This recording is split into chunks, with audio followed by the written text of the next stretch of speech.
Bonjour à tous. Je vais présenter cet webinaire en anglais parce que c'est plus facile pour moi. J'espère que c'est correct avec vous. Shalom a dit, c'est pas de problème. Alors, just to verify you can see my slides and hear me? It's okay. Okay. So let me remove this one and I have a little bit more space here. So I divided my talk into three parts. First, I will elaborate on the term metaverse because this has been around and it's still a little bit uncertain what it is. And so I spent a significant amount of my time on explaining what the metaverse is. Then I have a laser here. Okay. Then I will make a link between metaverse and put it in context of 6G and next G networks. I will also explain the subtle but important difference between the 6G and next G.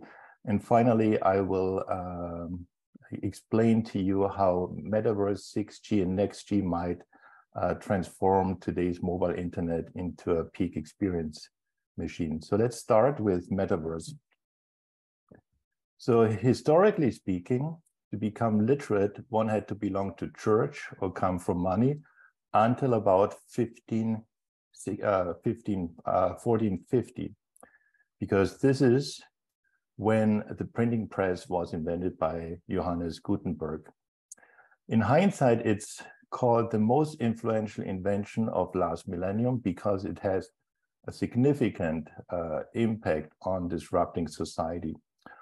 On one side, we had the Reformation led by Martin Luther.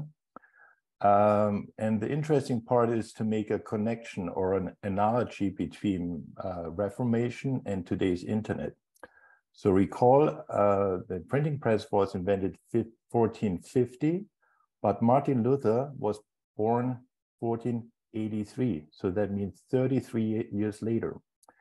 And now you can extend this analogy and measure it in Gutenberg time. The internet today stands roughly at the year 1481. Okay, so how is this calculation come about? So we had the www invented in the year 1991. Today's 2022, so this is 31 years past since www's invention, and this is equivalent to the year 1481. However, Luther was born 2 years later. So the internet's Martin Luther is yet to come. So be prepared for major disruption coming from the future internet. Beside Reformation, we also had the Renaissance. So the printing press heralded in 300 years of Renaissance. And the Renaissance is all about retrieving lost essential values and reinventing them in new forms. Otherwise, it's just a simple revolution. So this is key about Renaissance. It's a retrieval of lost essential values. And the original Renaissance retrieved the values of ancient Greece and Rome, specifically the term humanitas. So it was really a shift from tribalism to the emphasis of the individual. Printing press is not the only media which ushered in revolutions. And so far, the people, the masses, have been always one media revolution behind an elite few. So these are some examples taken from Douglas Rushkoff. So for instance, in ancient Egypt, the pharaohs could hear the words of gods, the people could only believe. Moving forward in time, we had different religions. The priests could read text in Hebrew, Greek, and Latin, and the masses now could hear the scriptures being read aloud, thus gaining the capability of the prior era, hear the words of God. Okay, so here was first a capability reserved for the elites only, and as time marches forward, masses catch up. The same with printing press. In the beginning, only kings and allies could write and publish content. However, the masses learned to read these printed content, so they gained the ability of the prior era. So again, you know, read was democratized, one media revolution afterwards, And now we have the internet. So currently corporations can own and control online platforms, and the people gain the ability of prior era, write and publish. So again, this shift delayed by one media revolution. The next question is, what comes next? Okay, and this is where the Web3 token economy comes into play, because this will be a major paradigm shift in that the elite, the man in the middle, is supposed to be automated away. So we had Web3, this means we had also Web2 and Web1. Web1 was only read-only, download, giving rise to the information economy. Then we had Web2, this is currently where we are. All these platforms, Facebook, YouTube, it enables download and upload, read and write. And this is the emerging Web3. It allows read, write, and execute. Execute what? Smart contracts. So these smart contracts are on blockchains, which are supposed to automate the man in the middle, such as corporation away. Apart from read and write, users can only also contribute content, and this is the major change. They will receive a token in return, okay? So it's not free anymore, contribution. They can contribute to the content and get a token in return. Token economy is also known as tokenomics in the context of Metaverse, and tokenomics plays a central role in realizing so-called play-to-earn, play-to-own tokens. So tokens can be earned and owned, but in a playful way. This playful way is realized by means of gamified experiences via blockchain games. So I will give you an example later on, maybe in 5 minutes time. The metaverse is not clearly defined yet. There's multiple definitions floating around depending on which company you talk to. Facebook defines it differently from Microsoft. So there's no consensus definition or consistent description of the metaverse. However, it is clear in the end, there will be only one metaverse, just as there is the internet, not an internet or the internets. And according to fellow Canadian Matthew Ball from Toronto, the best insight what eventual metaverse might look like comes from the original vision of the metaverse. So the metaverse, the term metaverse was originally coined by Neil Stephenson in his novel Snow Crash, published in '92. This is a very brief, it's roughly 500 pages long. I don't have the time to explain everything. So this is the setting. The Snow Crash is set in Los Angeles in the 21st century after a worldwide economic collapse. People have begun to increasingly use electronic currency and maybe surprisingly and interestingly, to compensate for the loss of tax income, government has created hyperinflation. So this very much resembles today's situation. But we also digged a little bit deeper. We compared the metaverse with its successor. Now, so we have the emerging metaverse, but the successor of the metaverse will be the future multiverse. I will explain it later on. And we made a comparison between the two, metaverse and multiverse, and we were searching for a meta narrative. So where can we embed the metaverse and multiverse in an overarching narrative? And it turns out it's Society 5.0, which I will explain shortly.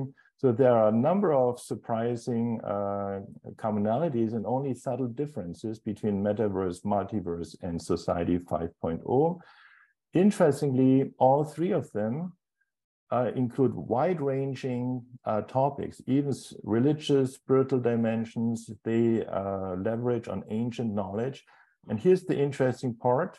Both metaverse and multiverse don't have any clear metrics defined yet, how we can evaluate the performance of a metaverse. So it's not out there yet.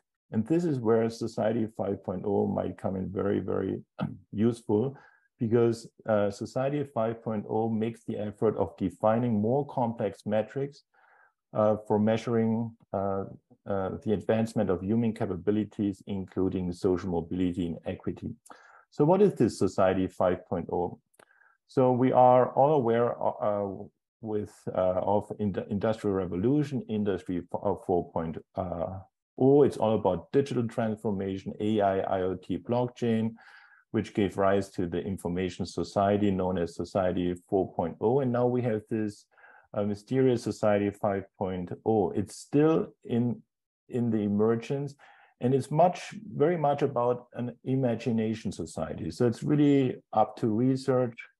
Nevertheless, the Society of the government of Japan defined Society 5.0 as Japan's big societal transformation plan in one sentence, which reads as follows: it's a human-centered society that balances economic advancement with the resolution of social problems by a system that highly integrates cyberspace and physical space. And this is exactly what Metaverse is about, this integration of cyberspace and physical space. Japan is leading the pack when it comes to Metaverse. So this is an example of Nissan. They used the word Metaverse way before Facebook came up, I think last year, October, renaming itself to Meta. So I explained this example by Nissan. It's all about self-driving cars, connected cars, presented more than 3 years ago. So we have the Metaverse. We have real passengers, atoms. They will be converted into digital twins. And these digital twins can show up in self-driving cars. This is illustrated on the right-hand side. So cars are self-driving, drivers are freed up to do something else because driving is autonomous, such as putting on head-mounted displays. In this case, it's an AR, augmented reality display.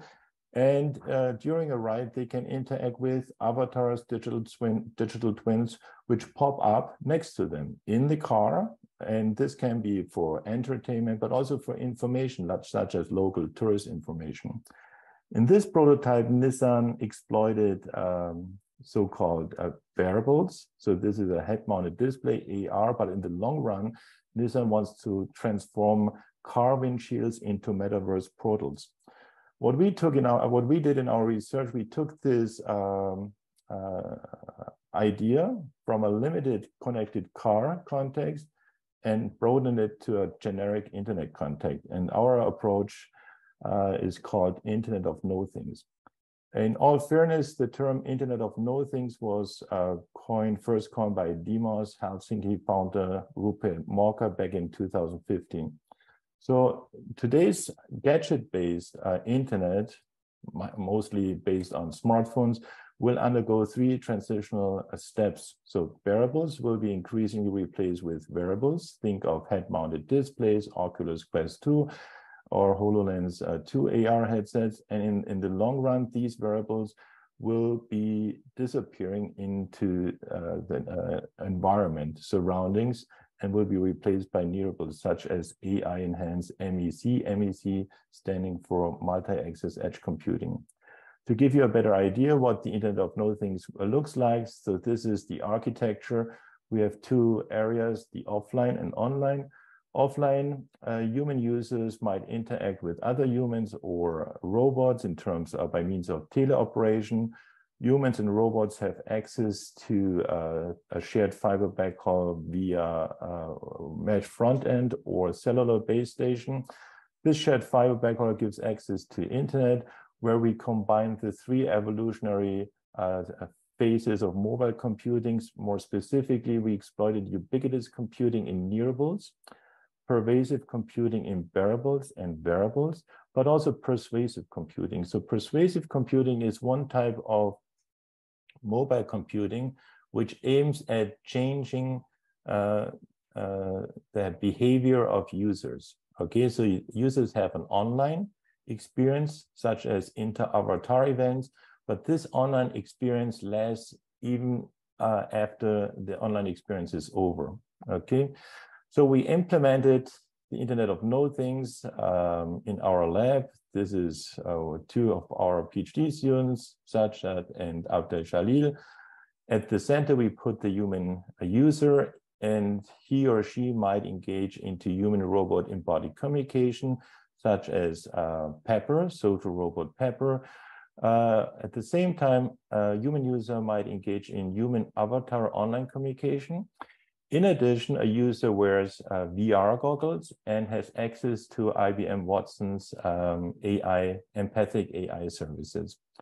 Around the avatar and robot, you see these terms: space, time, matter, no time, no space, no matter. These terms are related to the aforementioned multiverse. Recall, the multiverse will be the successor of the emerging metaverse. So the multiverse, simply put, offers not only VR and AR, but 8 different types of realities. So there are 8 different realms, and these are created by 3 physical dimensions, labeled time, matter, space, and each of these physical dimensions has a non-physical digital counterpart. So matter, atoms, can be replaced with no matter, bits. No space, real places, can be replaced with virtual places. Likewise, time, actual time, can be replaced with autonomous time. So this allows for time travel.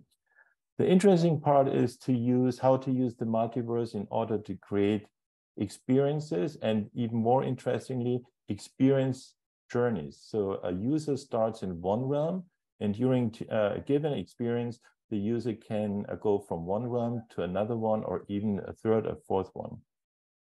So for illustration, I highlight only one of those experience journeys through the multiverse. It's really spanning the entire reality virtuality continuum. So a user starts interacting with a robot. A robot is taking place, is located in reality. Reality is described by these 3 multiverse variables: space, time, matter. Each variable is like a degree of freedom, can be changed 1, 2, or 3 of them.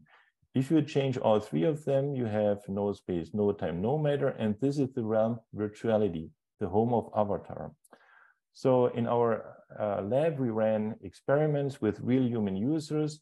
Each experiment lasted 900 seconds, so 15 minutes.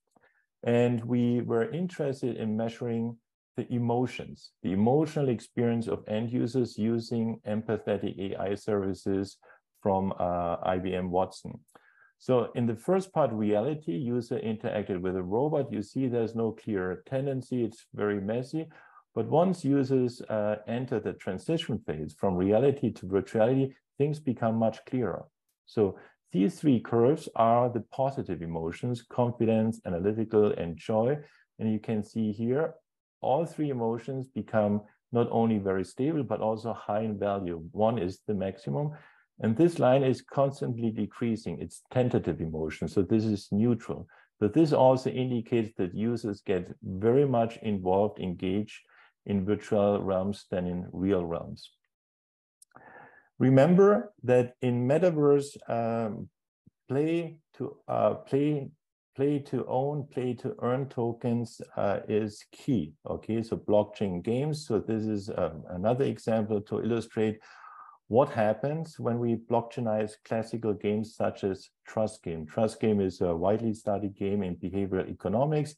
This is the classical version. It's very simple. It involves 2 players called truster and trustee. Both trustee and trustee are endowed with X monetary units. So this can be real money, or in our case, it was Ether, so cryptocurrency. And then it's the trust game unfolds in several sequential steps.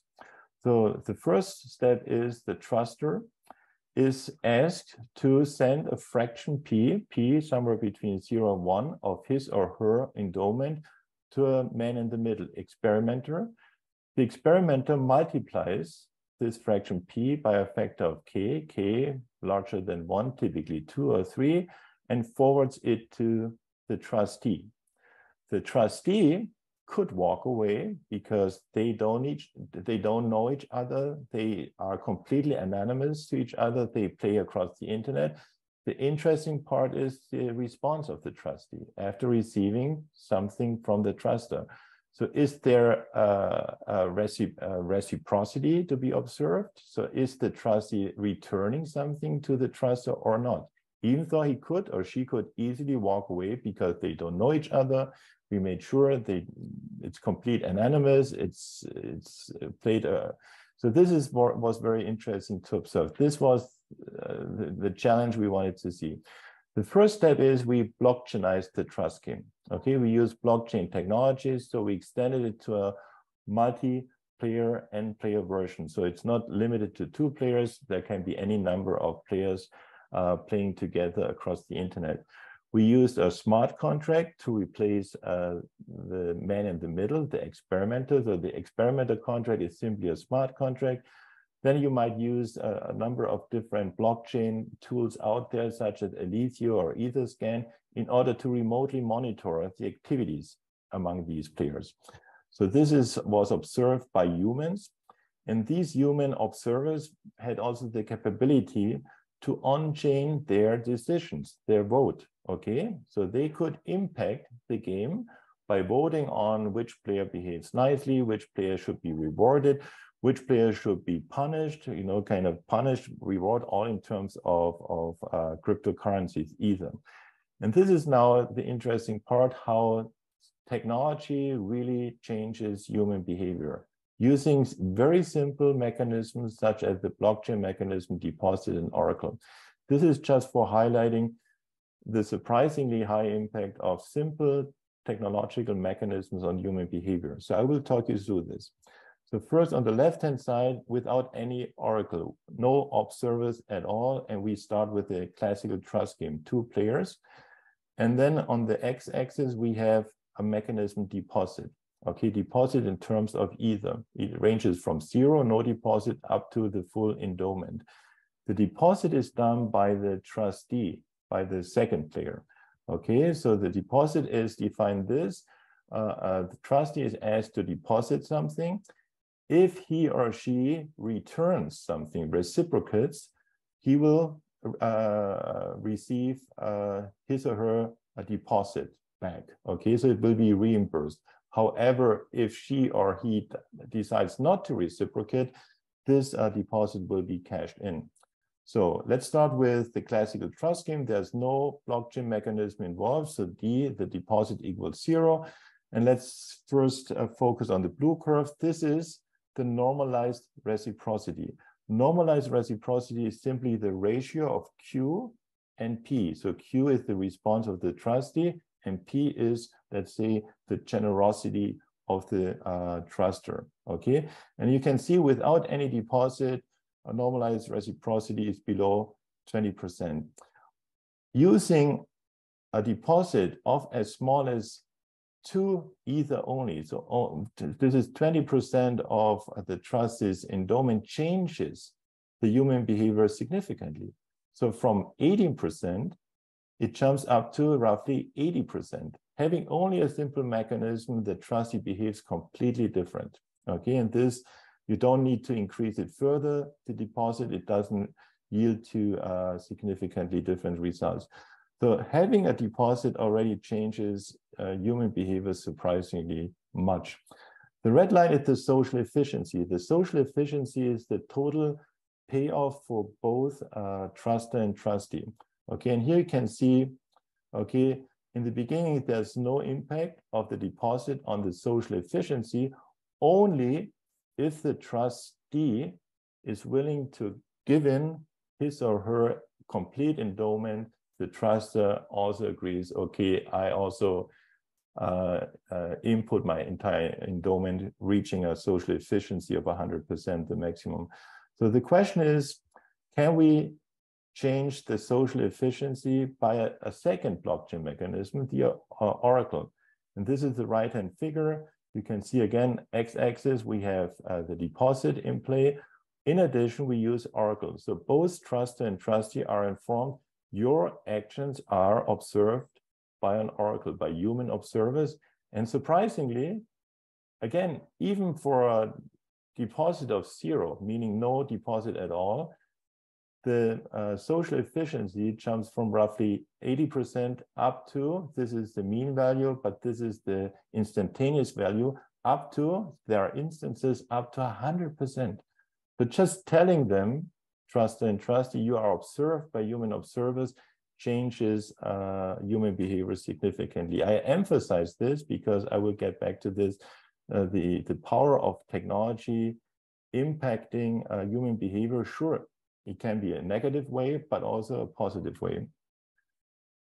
Let's move on to put everything into context. Okay, Metaverse into the context of 6G and next G. So 6G is all about convergence of technologies. So blockchain, distributed ledger technologies will play a significant role. Connected robotics, XR, such as multiverse, but also other technologies such as wireless brain-computer interaction. It's all about tying cyberspace and physical space closer together in order to realize the aforementioned reality-virtuality continuum. One way to understand 6G versus 5G is by looking at the KPIs, so key performance indicators, and the same KPIs will hold for 6G. So 6G in terms of KPIs is not so different, except that they will be scaled up by a factor of 10, 100, or even higher. There's also the 6D standardization roadmap underway. So currently we are in the year 2022. So 3GPPs release 17 has been completed earlier this year, June, July. For the next 1 to 2 years, we have a 5G plus evolution before standardization really is kicked off with 6G studies. And the target line is 2030 to have 6G in place. However, there's also a Metaverse roadmap. This is not part of the official 6G standardization. This is research done by the community. And NSF, National Science Foundation, this is interesting to note, does not use the term 6G, but instead next G. So, and this is on purpose. So NSF says, okay, we will not focus on 6G standardization in KPIs only. We open up the research space. Here you can see NSF next G objectives, and it really goes way beyond 6G standardization in KPIs. And you have near-term, mid-term, and long-term goals. And among the long-term goals, you can see also the Metaverse. There's also a Next G Alliance roadmap published earlier this year.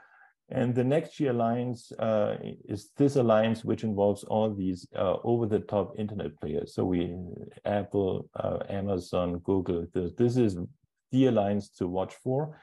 And they define 6 audacious goals. So it's trust for sure, AI native network sustainability, but most importantly is the realization of digital world experiences. They even defined an own acronym for it, DWEs, across physical, digital, and biological worlds. And this is the interesting part, where 6G and next G networks will differ from previous generation. So sure, they will define enhanced services, ultra reliable, low latency, in order to realize disruptive applications, self-driving cars, tactile internet teleoperation. But, and this is taken from the Next G Road Alliance, they aim really high. So they really want to realize peak experiences, but not for entertainment only, but also for the, more importantly, for the goal of human transformation. And this brings us to the final part of my talk, the peak experience machine. So the term experience machine has been defined by Harvard philosopher Robert Nozick back in 1974. And Nozick defines the experience machines as an imaginative machine that produces favorable sensations by giving users whatever desirable experience they might want. So this sounds like simply put, like paradise. Interestingly, Nozick says people will refuse to be plugged into the experience machine because, for 2 reasons.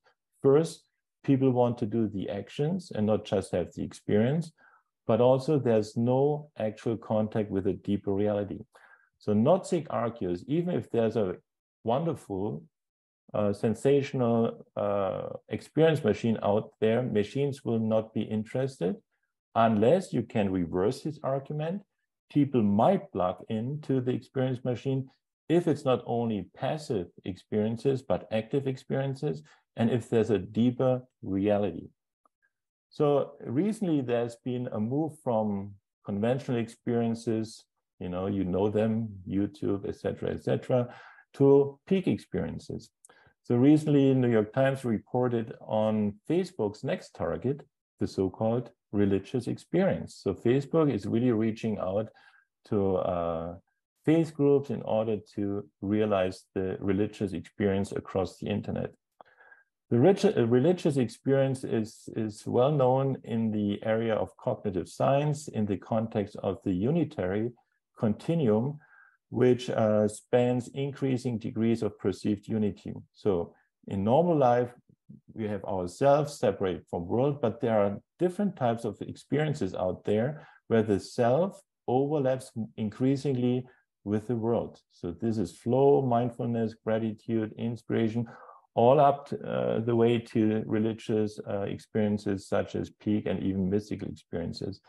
I spare you this side of the spectrum. I will focus on the lower end, on flow. So how could flow be realized as a peak experience? And this has been done for millennia. It's known as Deus ex machina technologies. So this term Deus ex machina stems from ancient Greek theater, where actors played God using a machine. This is illustrated here. In modern times, the term ecstatic technologies is more used, and these ecstatic technologies induce in the zone flow moments where the focus gets so intense that everything else disappears. And actually, this disappearance is the main characteristic of peak experiences, that there are the 4 types of disappearance: selflessness, time disappears, everything is perceived effortlessly, and also richness. And now in the remainder of this talk, I will give you some examples to have a better understanding what's possible in a future peak experience machine. So let's start with passive peak experience, such as out-of-body experience. So all it takes is a VR goggle, VR headset, which produces a virtual visual environment and a hydraulic motion platform. So the user, the lady in this case, is lifted up, the visual environment is changed accordingly, and the user perceives like leaving her body, okay? So this is out-of-body experiences. Rumors are it can happen during near-death experiences, but it's all passive. More interesting are active peak experiences. So again, this is an example from South Korea. The user wears VR goggles. In addition, she wears haptic clothes in order to touch the object. And this is a virtual character. And this is rendered in real time. Doing it in real time allows interaction between the 2 users. This is a real story, okay? So that's a mother whose daughter passed away 3 years ago. And now I will play a little video for 1-2 minutes. Read the English subtitles and you will see it gets very, very intense. Okay, so this is about, recall, Nozick's arguments. People refuse to plug into an experience machine unless it's active. This was an example of active peak experience. It's really, you can interact with a real person virtually recreated. The next thing is deeper reality. So how to have contact with Nozick's requested deeper reality. So the question is, maybe there's a historical role model we can borrow ideas from, and it turns out it was Galileo Galilei. Galileo Galilei used the telescope to defy common sense, okay? So up to Galilei, we all believed, not we, but humans, we believed the sun turns around the earth because it was obvious. It was rising in the east, setting in the west. So our human eyes and mind had deceived us for millennia of years. Galileo Galilei decided to pioneer the use of telescope, and in the end, it was the reading of a man-made instrument, the telescope, that has won victory over human senses and mind. So the important question or interesting question for us is, will the metaverse become the new telescope 2.0? Okay, so in order to use it, to pioneer the use of metaverse in order to penetrate deeper into reality. To do so, we must not only rely on communication and computer science, but also cognitive science. So cognitive science will be crucial in realizing the full potential of metaverse. You might be surprised that this term shows up, but actually token economy, which I mentioned maybe 15 minutes ago, which is at the heart of a metaverse, is a concept borrowed from cognitive science. So token economy has been studied for decades in cognitive science as a medium of exchange and positive reinforcement method of incentivizing desirable behavior of humans. So in the future, what the natural question is, are there other concepts we might borrow from cognitive science? And one interesting concept is conscious realism. Conscious realism states that we should take our perceptions seriously, but not literally. Okay, so think of Galileo Galilei. It's kind of, we are deceived by our senses. And cognitive science states that space-time is like our own virtual reality. This sentence is very, very simple, but very, very powerful because it reverses our conception. So we think we live in the offline world. This is reality. Nothing is more real than reality. We put on our VR goggles and then we enter something artificial, virtual reality. Cognitive science says the opposite. No, our reality is actually virtual reality. And this is also known as the simulation hypothesis. So the simulation hypothesis states that we live in a simulation, okay? So, and this is not far-fetched, okay? There are presentations at Google headquarters, you know, and a number of illustrious people, including Larry Page from Google, Elon Musk from Tesla, and more recently Twitter, they support this simulation hypothesis, okay? And in this book, it's also made a link to philosophy and religion, because religions and philosophies have told us for millennia that we actually live in an illusion. Think of Buddhism, Hinduism, our world is an illusion. And according to this book, the source of all experiences is karma. So if we start from this book, testing the hypothesis, pioneer the metaverse in order to dig deeper. So this is from our everyday look real level, deeper into the is real level. So typically we live up here, everyday experiences.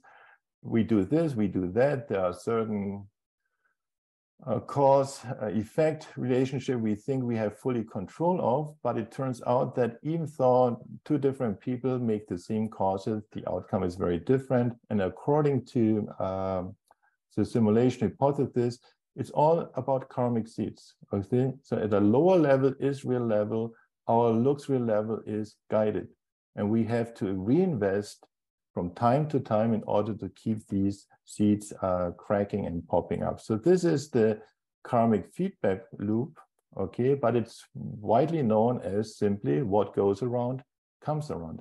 So if we could